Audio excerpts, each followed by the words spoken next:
Finally મિત્રો હું અત્યારે આવી ગયો તો બિઝનેસ સેન્ટર અને કંઈક મારા મોબાઈલનું લેમિનેશન કરી છું.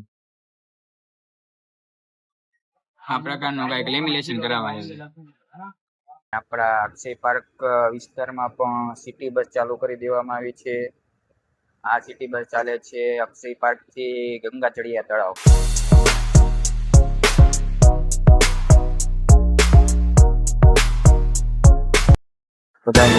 પેલા મારા હર હર મહાદેવ કેમ છે?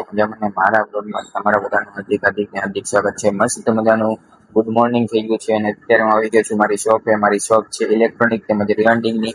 અને આગળના બ્લોગમાં મેં તમને જણાવી દીધું છે. અત્યારે કાંઈક મારે પંખાનું કામ કરવાનું છે. આ પંખો થઈ ગયો છે શોર્ટ. આ પંખો શરૂ તો થાય પણ શોર્ટ આવે છે. જો તમને દેખાડું, આ તીખાડા કાઢી રહ્યો છે. જો વિડીયોમાં દેખાતું હોય તો ના દેખાતું, તો અહીંયા તીખાડા કાઢી રહ્યો છે. આ તો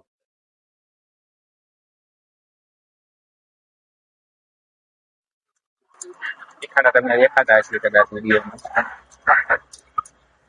આ પંખાને હવે રિપેરિંગ નું કામ આપણે શરૂ કરી દઈએ. આપણા અક્ષય પાર્ક વિસ્તારમાં પણ સિટી બસ ચાલુ કરી દેવામાં આવી છે. આ સિટી બસ ચાલે છે અક્ષય પાર્ક થી ગંગા ચડિયા તળાવ.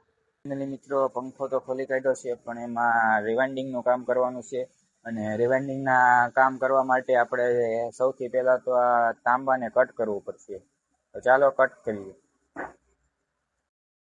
ફાઇનલી મિત્રો મેં તાંબુ તો કટ કરી કાઢ્યું છે અને હવેની પ્રોસેસ છે આ પેપર નાખવાની. આ રીતે કાંઈક પેપર નાખવાના હોય, પછી આની ઉપર વાઇન્ડિંગ કરવાનું હોય. આ વાઇન્ડિંગ ની કઈ રીતે પ્રોસેસ હોય એ તમને બતાવું. આ રીતે કાંઈક પંખો બંધાય, જોવો તમે. ઓટોમેટિક રીતે કાંઈક સ્ટોપ થઈ જાય છે. આમાં 366 આટા રાખ્યા છે, તો 366 આટા પૂરા થાય એટલે ઓટોમેટિક ઊભું રહી જાય છે. તો આ રીતે કાંઈક પંખા રિવાઇન્ડિંગ ની પ્રોસેસ હોય છે. તો ફાઇનલી મિત્રો અત્યારે એક કોઇલ તો બાંધી કાઢી છે ને હવેની પ્રોસેસ છે આ રીતે બહારની સાઈડ પેપર નાખવાના. અને હવેની પ્રોસેસ આગળ જણાવું તમને. આગળની પ્રોસેસ છે આ રીતે હવે અંદરના પેપર નાખવાના. હવે આના પર વાઇન્ડિંગ કરવાનું અને એની ઉપર ફરીથી બહારના પેપર લગાવવાના, એટલે આ વાઇન્ડિંગ નું કામ પૂરું થાય. થઈ ગયો છે એક ને અત્યારે હવે શોપ ક્લોઝ કરવાનો સમય થઈ ગયો છે, તો હવે તમને સીધો ઘરે જઈને જ તે મળું. ફાઇનલી મિત્રો અત્યારે મેં શોપ તો ઓપન કરી કાઢી છે અને રિવાઇન્ડિંગ નું કામ પૂરું કરી કાઢ્યું છે અને હવે ખાલી ફિટ કરવાનો બાકી રહ્યો છે, તો તમને ફિટ કરીને જ તે મળું. ફાઇનલી મિત્રો હું અત્યારે આવી ગયો તો બિઝનેસ સેન્ટર અને કંઈક મારા મોબાઈલનું લેમિનેશન કરી છું. આ પ્રકારનું કંઈક લેમિનેશન કરવામાં આવી ગયો છું મારી શોપે. અને થોડો સમય પહેલા હું ગયો તો ગામમાં આપણા મોબાઈલનું લેમિનેશન કરાવવા માટે. અને ચાલુ ગાય કે હું કોઈ બ્લોગ શૂટ નથી કરતો એટલે બ્લોગ શૂટ નતો કર્યો.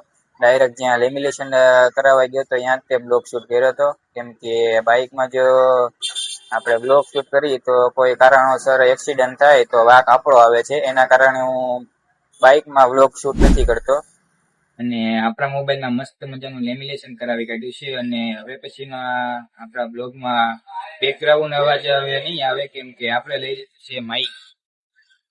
જોઈ શકો છો આ માઇક આપણે ઘણા સમય પહેલા લઈ લીધું હતું, પણ આસુ બારૈયા એટલે આપણે શ્રી કાઠાવાડા મેડીમાં ભાણગઢના મંદિરના લાભાર્થી કાંઈક ડ્રો હતો. એમાં કાંઈક આસુ બારૈયા વિડીયો બનાવતા હતા ડ્રોના. એના કારણે એ માઇક લઈ ગયા હતા આપણી પાસેથી. અને હવેથી આપણે માઇક નો યુઝ કરીને બ્લોગ બનાવશું, એટલે બેકગ્રાઉન્ડ નો કઈ અવાજ નહીં આવે. તમે આ બ્લોગમાં જોજો, થોડો કઈ તે બેકગ્રાઉન્ડ નો અવાજ નહીં આવે. તમે આમાં કોમેન્ટ કરી દેજો કે આપણે હવેથી ડેઈલી બ્લોગ કરીએ કે નહીં. ને આપણે જે માઇક લીધા હતા એ આપણી પાસે બે માઇક છે. એક જે મેં આ લગાવ્યું છે અને એક આ છે. અને આ માઇક આપણે બ્લોગમાં બે જણાને વાતચીત કરવી હોય ને તો વાંધો ન આવે, એના માટે આ બે માઇક લીધા છે. આની પહેલાનો એક મેં બ્લોગ બનાવ્યો હતો મારી દુકાન ફૂલ માહિતી. એમાં કાંક 24 કલાકમાં 100 થી વધારે કાંક આપણે 110 વ્યૂ જેવા કાંક આવી ગયા હતા 24 કલાકમાં. તે વ્યૂ તો મારા બ્લોગમાં ઘણા આવે છે પણ સબસ્ક્રાઇબ બહુ ઓછા આવે છે, તો પ્લીઝ યાર એક સબસ્ક્રાઇબ કરી કાઢજો. બ્લોગ બનાવવા પણ ઘણી મહેનત થતી હોય છે.